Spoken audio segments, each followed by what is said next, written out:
ರಾಜ್ಯದಲ್ಲಿ ಮಾನವ ವನ್ಯಜೀವಿ ನಡುವಿನ ಸಂಘರ್ಷ ಮಿತಿ ಮೀರಿದೆ.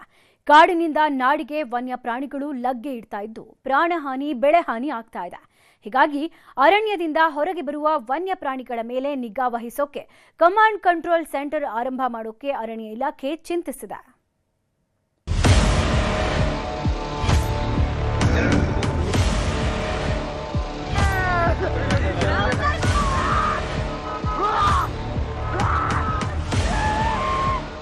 ರಾಜ್ಯದಲ್ಲಿ ಇತ್ತೀಚಿನ ದಿನಗಳಲ್ಲಿ ಮಾನವ ವನ್ಯಜೀವಿ ಸಂಘರ್ಷ ಹೆಚ್ಚಾಗಿದೆ. ದಿನನಿತ್ಯ ಒಂದಲ್ಲ ಒಂದು ಭಾಗದಲ್ಲಿ ಕಾಡು ಪ್ರಾಣಿಗಳ ಹಾವಳಿಯಿಂದ ಬೆಳೆಗಳು ಹಾನಿಯಾಗ್ತಿವೆ. ಕೆಲವು ರೈತರು ಕಾಡು ಪ್ರಾಣಿಗಳ ದಾಳಿಗೆ ಬಲಿಯಾಗಿದ್ದಾರೆ. ವನ್ಯ ಪ್ರಾಣಿಗಳ ಹಾವಳಿ ತಡೆಯುವುದೇ ದೊಡ್ಡ ಸವಾಲಾಗಿದೆ. ನಾಡಿಗೆ ಬರ್ತಾ ಇರೋ ಕಾಡು ಪ್ರಾಣಿಗಳನ್ನ ಕಾಡಿನಲ್ಲೇ ಉಳಿಸಲು ಚಾಮರಾಜನಗರ ಜಿಲ್ಲೆಯ ಅರಣ್ಯಾಧಿಕಾರಿಗಳು ಹೊಸ ಪ್ಲಾನ್ ಮಾಡಿದ್ದಾರೆ. ಕಾಡಂಚಿನಲ್ಲಿ ಕ್ಯಾಮೆರಾ, ಥರ್ಮಲ್ ಡ್ರೋನ್ ಅಳವಡಿಕೆ. ಅರಣ್ಯದಿಂದ ಬರುವ ಪ್ರಾಣಿಗಳು ಕ್ಯಾಮೆರಾದಲ್ಲಿ ಟ್ರ್ಯಾಪ್. ಚಾಮರಾಜನಗರ ಜಿಲ್ಲೆಯಲ್ಲಿ ಪದೇ ಪದೇ ಕಾಡು ಪ್ರಾಣಿಗಳ ದಾಳಿ ನಡೀತಾ ಇದೆ.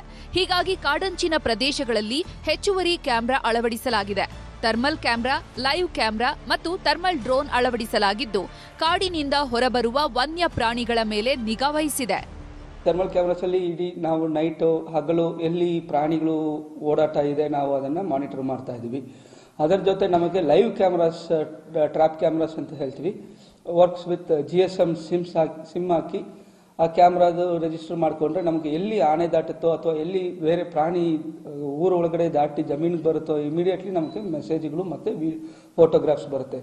ಸೊ ಬಂದಾಗ ಆ ಕ್ಯಾಮ್ರಾ ಯಾವ ಕ್ಯಾಮ್ರಾದಿಂದ ಬಂತು ಅಂತ ಆ ಜಾಗಕ್ಕೆ ಇಮಿಡಿಯೇಟ್ಲಿ ಸಿಬ್ಬಂದಿಗಳು ಹೋಗಿ ಅದನ್ನು ಅಟೆಂಡ್ ಮಾಡೋಕ್ಕೆ ಅನುಕೂಲ ಆಗುತ್ತೆ. ಇನ್ನು ಕಾಡಂಚಿನಲ್ಲೇ ಕ್ಯಾಮೆರಾ ಟ್ರ್ಯಾಪ್ ಕೂಡ ಅಳವಡಿಸಲಾಗ್ತಾ ಇದೆ. ಇದರಿಂದ ಪ್ರಾಣಿಗಳು ಅರಣ್ಯ ಬಿಟ್ಟು ಹೊರಬಂದ್ರೆ ಅಧಿಕಾರಿಗಳಿಗೆ ಮಾಹಿತಿ ಸಿಗಲಿದೆ. ಇದಕ್ಕಾಗಿ ಕಮಾಂಡ್ ಕಂಟ್ರೋಲ್ ಸೆಂಟರ್ ಆರಂಭಿಸಲಾಗ್ತಾ ಇದೆ. ದಿನದ 24 ಗಂಟೆಯೂ ಕೂಡ ಈ ಕೇಂದ್ರ ಕಾರ್ಯನಿರ್ವಹಿಸಲಿದೆ. ಅರಣ್ಯದಿಂದ ಯಾವುದೇ ಪ್ರಾಣಿ ಹೊರಬಂದ್ರೂ ಕೂಡ ತಕ್ಷಣವೇ ಗೊತ್ತಾಗಲಿದ್ದು ಸಿಬ್ಬಂದಿಯನ್ನ ಕೂಡಲೇ ನಿಯೋಜಿಸಲು ಸಾಧ್ಯವಾಗಲಿದೆ ಅಂತಾರೆ ಅರಣ್ಯಾಧಿಕಾರಿಗಳು. ಕಮಾಂಡ್ ಕಂಟ್ರೋಲ್ ಸೆಂಟರ್ ಅಂತ ಒಂದು ನಾವು ಈಗ ಶುರು ಮಾಡ್ತೀವಿ. ಅಲ್ಲಿ 24 hours ಮಾನಿಟರಿಂಗ್, ಎಲ್ಲ ವೆಹಿಕಲ್ಸ್ ಎಲ್ಲಿ ಮೂವ್ಮೆಂಟ್ ಆಗುತ್ತೆ, ಸಿಬ್ಬಂದಿಗಳು ಎಲ್ಲಿ ಮೂವ್ ಆಗ್ತಾರೆ, ಎಲ್ಲಿ ಪ್ರಾಣಿಗಳು ದಾಟ್ತಾ ಇದ್ದಾವೆ, ಪ್ರತಿಯೊಂದು ಮಾಹಿತಿಯನ್ನು ನಾವು ಕೂತ ಜಾಗದಲ್ಲಿ ಈಗ ಅದನ್ನು ಮಾನಿಟರ್ ಮಾಡಬಹುದು. ಅದಕ್ಕೆ separate teams, drone teams, thermal cameras ಜಾಸ್ತಿ ನಾವು ಈಗ ಅಳವಡಿಸೋಕ್ಕೆ ಮುಂದಾಗಿದ್ದೀವಿ. ಸೊ ಈಗ ಅದನ್ನು ಮುಂದುವರೆದು ಶೀಘ್ರದಲ್ಲೇ ಅದನ್ನು ಅಳವಡಿಸ್ತೀವಿ.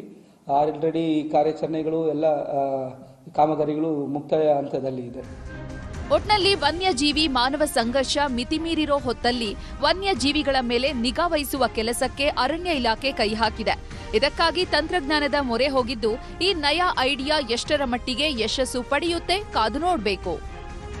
SM Nandish, news 18 Chamarajanagar.